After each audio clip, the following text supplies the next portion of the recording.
Hello students. आज के इस वीडियो में हम क्लास 10th के ग्रामर का एक चैप्टर पढ़ेंगे जिसका नाम है डिटरमिनर्स। डिटरमिनर्स के बारे में बता दें आपको। डिटरमिनर्स वो वर्ड्स हैं जो नाउन और एडजेक्टिव को डिटरमाइन करते हैं। नाउन में खास तौर से कॉमन नाउन्स और एडजेक्टिव्स को डिटरमाइन करते हैं। ये इसकी मुख्य विशेषता है। इसके चार प्रकार हैं। ये चार तरह के होते हैं: आर्टिकल्स, डेमोन्स्ट्रेटिव, पॉजेसिव और क्वांटिफायर्स। आर्टिकल्स में ए एंड द का यूज होता है। डेमोन्स्ट्रेटिव में दिस, दैट, दीज और दोज का यूज होता है। पॉजेसिव में my, your, his, her, our, their, etc का यूज होता है। और क्वांटिफायर्स में much, many, more, little, a little, the little, few, a few, the few इत्यादि का वर्ड्स का यूज होता है। सबसे पहले हम आर्टिकल्स के बारे में पढ़ेंगे, आर्टिकल्स का यूज पढ़ेंगे। आर्टिकल्स में स्पेशली ए और एन का यूज पढ़ेंगे जो एक इंडिफिनिट आर्टिकल्स है।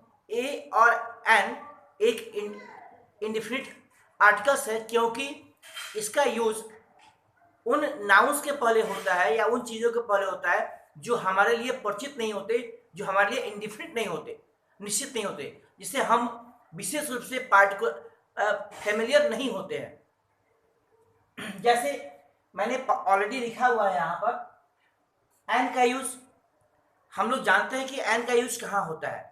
एन का यूज विशेष रूप से खास तौर से वावेल्स से बने हुए शब्द, जो वावेल से शुरू होने वाले शब्द हैं जिसका साउंड वावेल से होता है। वावेल्स में 5 लेटर्स आते हैं जो इंग्लिश अल्फाबेट में होते हैं। मैंने लिखा हुआ है यहाँ पर ए, ई, आई, ओ, यू। तो ए, ई, आई, ओ, यू का साउंड करने वाले जो शब्द हैं जिसकी शुरुआत ए, ई, आई, ओ, यू से होता है और जिसका साउंड वावेल्स के जैसा स्वर से होता है, उसके आगे हम एन लगा देते हैं। लेकिन इससे अच्छा समझने के लिए हमारे पास एक और तरीका है कि हम अगर हिंदी पढ़े हैं तो हिंदी के माध्यम से हम जान सकते हैं कि एन का यूज कहाँ होता है। जैसे देखिए, अ से लेके अ तक, हिंदी में अ से लेके अ तक को हम स्वर कहते हैं। जैसा कि 5 वावेल्स होते हैं इंग्लिश में, वैसे ही अ से लेके अ तक हमारे हिंदी की ग्रामर में स्वर कहे जाते हैं।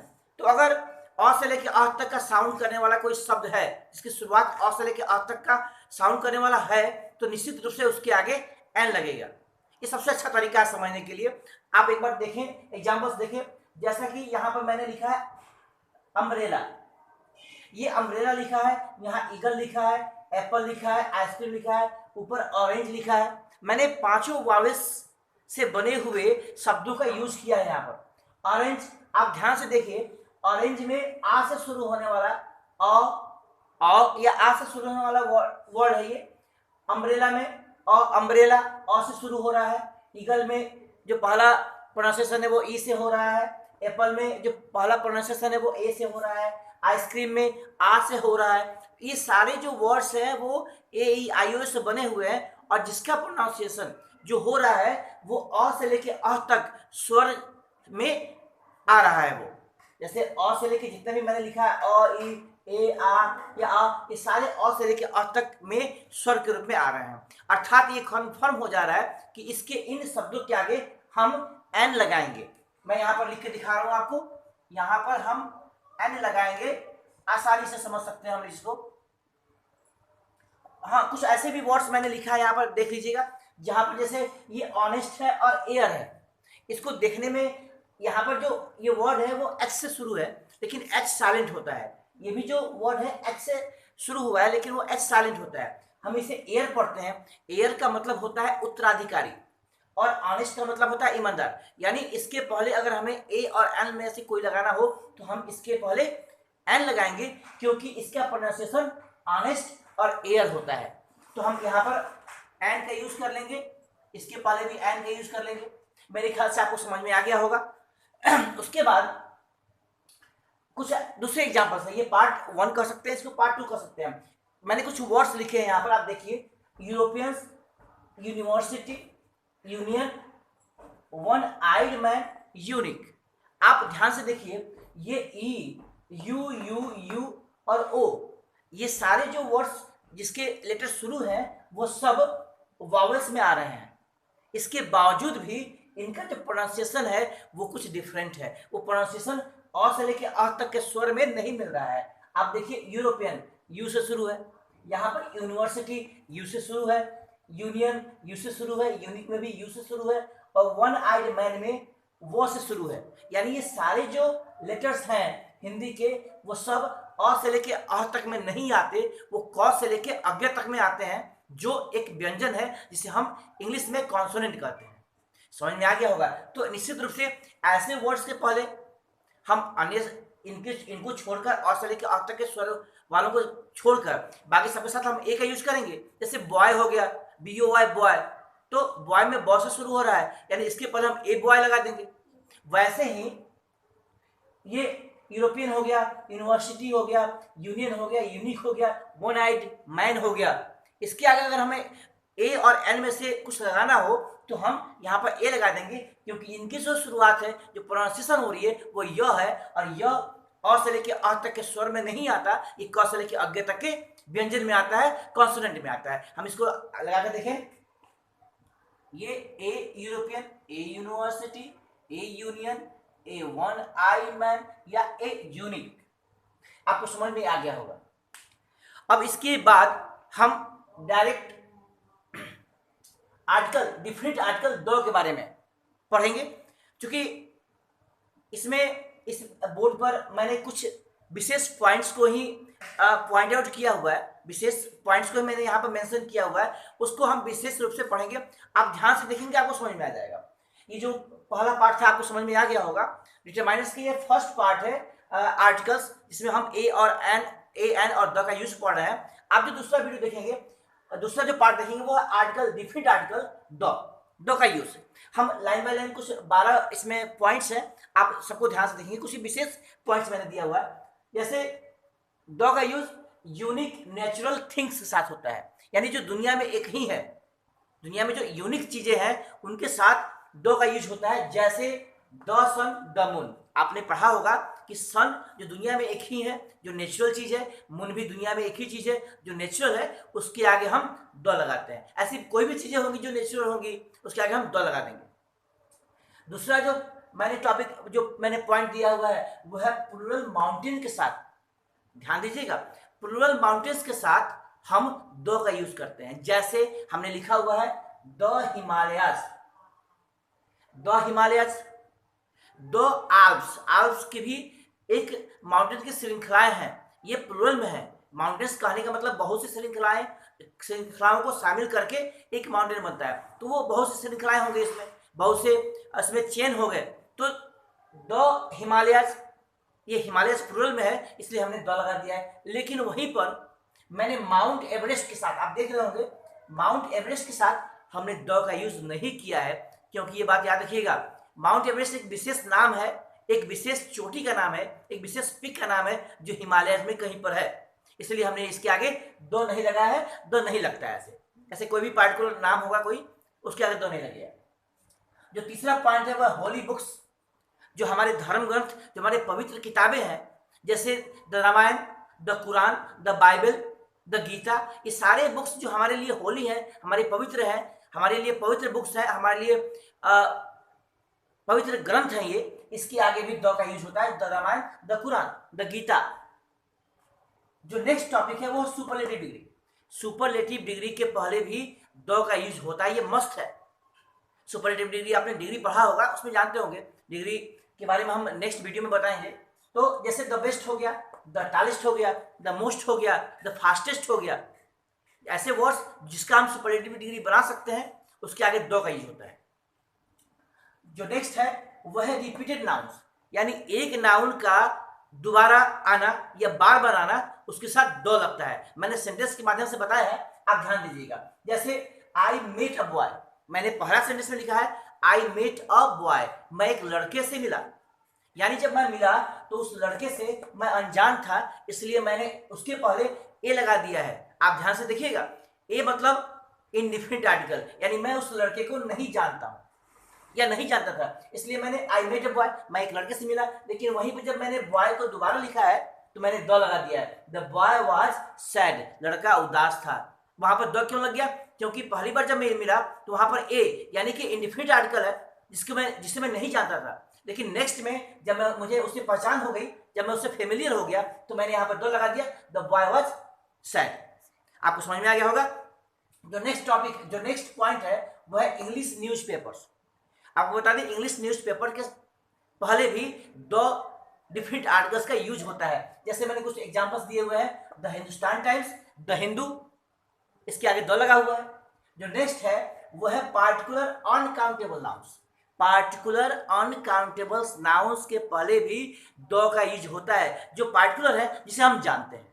सिंपल सी बात है, जैसे द वाटर इज डर्टी, इस सेंटेंस को ध्यान से देखेंगे आप। द वाटर इज डर्टी, पानी गंदा है, यानी दुनिया का पानी गंदा नहीं होता, कुछ विशेष पानी के बारे में बात कर रहे हैं। जो पानी गंदा है यानी किसी नाले या पोखरे में है या किसी ग्लास में पानी रखा हुआ है जो गंदा है, तो उस पानी की यानी विशेष पानी के बारे में बात कर रहे हैं, इसलिए हमने यहाँ पर द लगा दिया है, द वाटर इज डर्टी। अब देखिए, the gold of UP is expensive, दुनिया के सोने के बारे में बात नहीं हो रही है, लेकिन यूपी का गोल्ड, अगर हम मानते हैं कि यूपी का गोल्ड महंगा है तो यानी गोल्ड कहाँ का है? एक पार्टिकुलर राज्य का गोल्ड है, इसलिए हमने इसके आगे दो लगा दिया है, the gold of UP is expensive. लेकिन वहीं पर नेक्स्ट सेंटेंस में gold is an expensive metal, gold क्या है?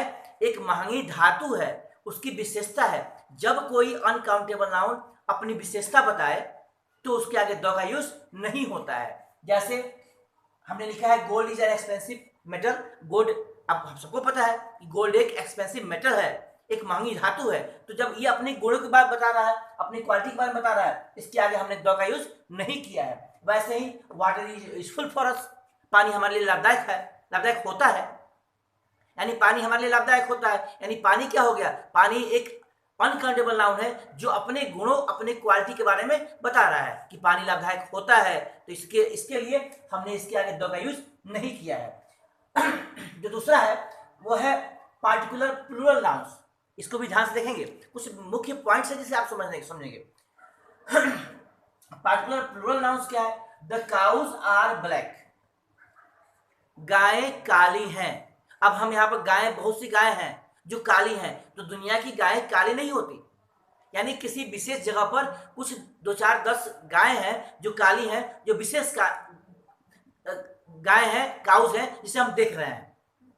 इसे समझ में आ रहा है कि दुनिया की गायें काली नहीं होती, सिर्फ कुछ गायें काली हैं, इसलिए जब विशेष काउज के बारे में बात आई है तो हमने यहाँ पर दो लगा दिया, द काउज आर ब्लैक। लेकिन वहीं पर जब वही काउज अपने पूरी जात की बोध करा रही है, पूरी जात का बोध करा रही है, अपने बारे में बता रही है, तो उसके आगे हमने दो नहीं लगाया है। जैसे काउज आर यूजफुल एनिमल्स, गायें लाभदायक जानवर होती हैं, ये उनका क्वालिटी हो गया कि गायें जो हैं वो उनकी क्वालिटी है, उनका लाभदायक होना उनकी क्वालिटी है, लाभदायक होती ही है।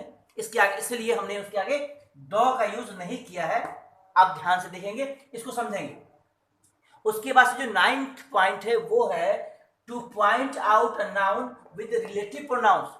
रिलेटिव प्रोनाउंस के साथ जब हम जोर देकर किसी नाउन का यूज करते हैं, उसके पहले भी दो का यूज करते हैं। सेंटेंस में मैं दिखा दे रहा हूं आपको, यहां देखिए, this is the man who stole my purse, यह वही व्यक्ति है जिसने मेरा पर्स चुराया। यानी मैं किसी विशेष व्यक्ति को पॉइंट कर रहा हूं, बता रहा हूं कि यह वही व्यक्ति है जिसने मेरा पर्स चुराया, यानी कि this is the man who stole my purse, इसलिए मैंने मैन के पहले दो लगा दिया है। और मैन क्या है? एक कॉमन नाउन है। मैंने पहले बता दिया आपको कि कॉमन नाउन और एडजेक्टिव के पहले ही ये डिटरमिनर्स का यूज होता है। तो यहां पर समझ में आ गया होगा आपको, this is the man who stole my purse. उसके बाद 10वां पॉइंट है oceans, seas, bays, holy rivers के साथ भी दो का यूज होता है। मैंने एग्जांपल्स दे दिया है, the Pacific Ocean, the Bay of Bengal, the Ganga, the Red Sea, पवित्र नदियां भी हो गई, जिसके साथ द का यूज होता है, चाहे वो कोई भी महासागर हो, सीज हो, बेस बने जो खाड़ियां हैं या नदियां हो, उनके साथ में द का यूज होता है। उसके बाद हम 11th पॉइंट में ले चल रहे हैं आपको, फेमस रिवोल्यूशन एंड मूवमेंट। जो अपने पास्ट में होने वाले मूवमेंट हुए हैं या जो रिवोल्यूशन हुए हैं उनके पहले भी द का यूज होता है। जो फेमस रिवोल्यूशन और मूवमेंट है, जैसे आप देख सकते हैं कि द सत्याग्रह मूवमेंट, सत्याग्रह के पहले मैंने द लगा दिया। The French revolution, French revolution famous revolution है अपने पूरे वर्ल्ड का। तो ये सब जो रेवोल्यूशन, ये जो नाम है फ्रेंच रेवोल्यूशन का, इसके पहले द लगा है, सत्याग्रह मूवमेंट के पहले द लगा है। जो नेक्स्ट पॉइंट है, क्योंकि लास्ट पॉइंट है ये, द पार्टिकुलर पर्सन और थिंग के पहले द लगता है। ये पता है होना चाहिए कि द एक डिफरेंट आर्टिकल है, तो किसी ना किसी उस ऐसे व्यक्ति या वस्तु के पहले लगेगा जो पार्टिकुलर होगा, जिसे हम जानते होंगे। तो जैसे आप देख सकते हैं, the boy who is there is my friend, यानी वो लड़का जो वहां है मेरा दोस्त है। यानी उस लड़की के बारे में पॉइंट किया जा रहा है, जो लड़का, जिस लड़की को हम जानते हैं जो मेरा दोस्त है, तो उसके पहले हमने द का यूज किया हुआ। ये सारे यूज आपको समझ में आ गए होंगे। अब उसके बाद से हम आपको पॉजेसिव डिटरमाइनर्स के बारे में पढ़ाएंगे। अभी इस बार पॉजेसिव डिटरमाइनर्स के बारे में बात करना हमें। इसके पहले हमने आर्टिकल्स के बारे में पढ़ा। इसमें दिखा दे हम कि आई जो एक फर्स्ट पर्सन प्रोनाउन है, इसके साथ माई का यूज होता है अपने के लिए। यानी आई के साथ अगर हम पॉजेसिव डिटरमिनर्स को जोड़ते हैं तो वो है माई। जैसे सेंटेंस के माध्यम से समझना हमें कि I live in my house, मैं अपने घर में रहता हूं। यानी मैं के लिए, अपने के लिए जो वर्ड यूज होता है वो है माई। आपको सेंटेंस में समझना पड़ेगा, मैंने समझना पड़ेगा आपको सेंटेंस में कैसे इसका यूज होता है। जैसे आई के साथ माई का यूज हो गया, क्योंकि I live in my house, मैं अपने घर में रहता हूं। दूसरा यू है, यू के लिए हम योर का यूज करते हैं, यानी यू के लिए अपने का यूज योर होता है। जैसे मैंने सेंटेंस में लिखा है कि यू ईट योर ब्रेकफास्ट, तुम अपना ब्रेकफास्ट खाते हो, तो तुम अपना खाते हो, अपना के लिए मैंने योर का यूज किया, यानी तुम्हारा जो अधिकार है ब्रेकफास्ट में वो योर हो गया। ये सारे डिटरमिनर्स हो गए, माई, योर, जितने भी मैंने लिखे हैं वर्ड्स वो सारे डिटरमिनर्स हैं, और वो पोजीशन को दिखाते हैं, वो अधिकार दिखाते हैं। यानी ये किसी ना किसी नाउन के पहले यूज किया गया है। जैसे मैंने हाउस बोला, हाउस एक नाउन है, नाउन के पहले माई आ गया। ब्रेकफास्ट भी एक नाउन है, उसके पहले योर आ गया। यानी ब्रेकफास्ट को डिटरमाइन कर रहा है योर, और हाउस को डिटरमाइन कर रहा है माई। उसके बाद से सी के लिए यहाँ पर हर होगा, सी के लिए हर होता है, और सी के लिए हर होता है। जैसे she plays with her brother, she plays with her brother, वो अपने भाई के साथ खेलती है, यानी सी के साथ हर लग गया अपने के लिए।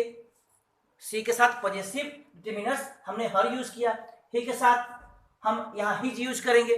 जैसे ही स्लीप्स इन हिज रूम, वह अपने रूम में सोता है, तो अपने रूम में सोता है, यानी जो हिज है वो ही के लिए पोजीशन दिखा रहा है। रूम के पहले हिज आ गया, यानी रूम का रूम को डिटरमाइन कौन कर रहा है, हिज कर रहा है। वैसे ही देयर, दे के लिए हमने देयर का यूज किया है, तो दे के लिए देयर का यूज किया है, यानी कि दे वांट देयर प्रॉपर्टी, उन्हें अपना प्रॉपर्टी चाहिए। अब उन्हें अपना, तो अपना के लिए मैंने देयर का यूज किया। इसे सेंटेंस के माध्यम से समझना बहुत जरूरी होता है कि इसे हम लैंग्वेज में कैसे ला सकते हैं। तो लैंग्वेज भी हम सीख सकते हैं इसके माध्यम से, अगर हम इसका अध्ययन करें तो जैसे दे के लिए मैंने देयर का यूज किया, दे वांट देयर प्रॉपर्टी, उन्हें अपनी प्रॉपर्टी चाहिए, अपनी के लिए देयर का यूज हमने किया। यहाँ पर वी है, वी के लिए हमने आवर का यूज किया है, यानी we are looking for our destination, हमें अपने मंजिल की तलाश है, अपने या हम लोगों के अपने के लिए हमने आवर यूज किया है। यानी अब हम देखें डिटरमिनर्स के रूप में, तो house, breakfast, brother, room, property, destination, ये सब नाउन है, और नाउन के पहले हमने पॉजेसिव डिटरमिनर्स का यूज किया है, माई, योर, हर, हिज, देयर और आवर। ये सब पॉजेसिव डिटरमिनर्स है, इससे हमारी लैंग्वेज भी तैयार होती है।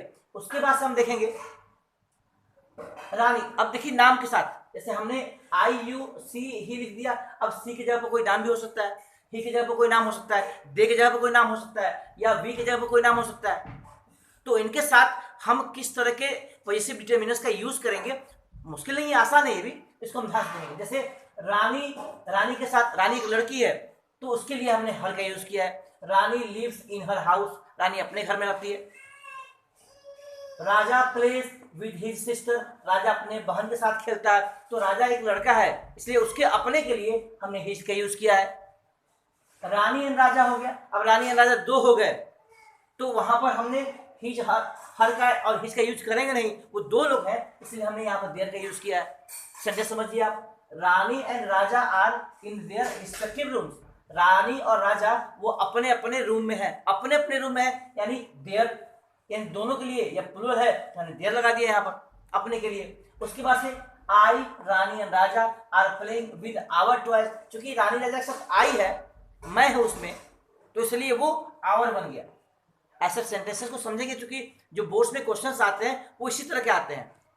तो आई के साथ रानी एंड राजा लिख दिया, तो are playing with our toys, इसमें हमने आवर लगा दिया। इस तरह से हम देखते हैं कि पॉजेसिव डिटरमिनर्स का यूज कैसे किया जाता है। आई के साथ माई हो गया, यू के साथ योर हो गया, सी के साथ हर हो गया, ही के साथ हिज हो गया, दे के साथ देर हो गया, वी के साथ आवर हो गया। ऐसे हम इन चीजों का ही यूज करते हैं। इसके बाद जो हम पढ़ेंगे वो होगा डेमोन्स्ट्रेटिव, जिसमें दिस दैट दिस दोज का यूज करते हैं।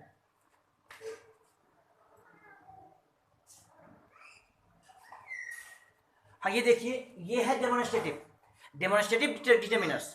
डेमोन्स्ट्रेटिव डिटरमिनर्स में हम किसी चीज को पॉइंट आउट करते हैं। पॉइंट आउट मतलब हमें दिखाते हैं कि विच वन या विच वन, कौन सा है ये। तो हम कहते हैं कि दिस, ये वाला, वो वाला, इसमें दिस दैट दिस दोज का यूज किया जाता है। अब ध्यान से देखेंगे, दिस दैट दिस दोज का यूज डिटरमिनर्स के रूप में कैसे यूज होता है। हमने कुछ सेंटेंस लिखे हैं, हमने हर सेंटेंस का दो सेंटेंस लिखा है। आप ध्यान से देखिएगा, दिस इज अ बॉय, यहाँ पर दिस इज अ बॉय, यहाँ पर दिस के बाद से इज है, यानी इस के पहले दिस है। हमने क्या बताया कि दिस या दैट जो डिटरमिनर्स होते हैं वो किसी ना किसी नाउन या एडजेक्टिव के पहले आते हैं, लेकिन यहाँ पर दिस और दैट दिस दोज किसी भी नाउन या एडजेक्टिव के पहले नहीं आया है। तो ये जो हमने दिस दैट दिस दोज लिखा है ये डिटरमिनर्स नहीं होगा, ये प्रोनाउन है। समझ में आ गया होगा। ये जो दिस दैट दिस दोज मैंने लिखा है ये डिटरमिनर्स नहीं है।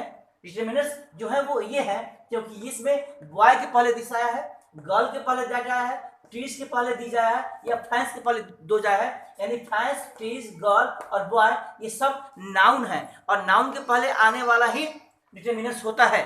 तो यहाँ पर हमने डेमोन्स्ट्रेटिव को, जिसको हमने पॉइंट आउट के माध्यम से देखा है कि दिस, कौन सा तो ये, यह, कौन सा तो वह, कौन से तो वे, कौन से तो ये, यानी दिस दोज या दिस दैट का जो यूज हुआ है, दिस बॉय यानी बॉय के पहले दिस आ गया तब ये डिटरमिनर हो गया, गर्ल के पहले दैट आ गया तब वो डिटरमिनर हो गया, ट्रीज जो एक नाउन इसके पहले दो दिस आ गया तो ये डिटरमिनर हो गया, या फैंस के पहले दो आ गया तो वो डिटरमिनर हो गया। यानी ये सब डिटरमिनर हो गया, ये जो है वो डिटरमिनर नहीं है, ये डिटरमिनर हो गया। यानी कि दिस दैट का, अब इसका यूज बता दें आपको, दिस का यूज कैसे होता है। यानी दिस का किसी सिंगुलर चीज जो हमारे पास में है उसके लिए होता है। जैसे ये दिस इज अ पेन, अब वही अगर दूर है तो that is a pen, this is a pen, that is a pen. समझ में आ गया होगा आपको। अगर दूर है तो दैट हो गया, पास है तो दिस हो गया। ये पॉइंट किया जा रहा है, पास की चीजों के लिए पॉइंट किया जा रहा है कि this is a pen, that is a pen. अब उसके पास दिस और दीज और दोज, दिस का प्लूरल दिस होता है और दैट का प्लूरल दोज होता है। इसका प्लूरल ये हो गया और इसका प्लूरल ये हो गया। लेकिन मैं इसके लिए दो और पेन्स को निकालता हूं। अब देखिए, दीज भी प्लूरल वस्तुओं के लिए होता है, प्लूरल नाउन्स के लिए होता है, लेकिन जो पास में होते हैं, these are pens, you can see these are pens. लेकिन वही दूर हो गया तो दोज आर पेन्स, पेन्स ज्यादा है, दूर है तो दोज हो गया, अगर पेन्स ज्यादा है पास है तो दीज हो गया। ये इसका यूज हो गया कि these are pens, those are pens, this is a pen, that is a pen. समझ में आ गया होगा। इसके बाद जो चौथा बचता है वो है क्वांटिफायर्स। क्वांटिफायर्स को हम इस वीडियो में नहीं बनाएंगे, इसको हम नेक्स्ट वीडियो में बताएंगे क्योंकि उसमें बहुत से वर्ड्स हैं, ज़्यादा वर्ड्स हैं उसमें। तो इसके लिए धन्यवाद, तब तक के लिए आप इसको समझेंगे।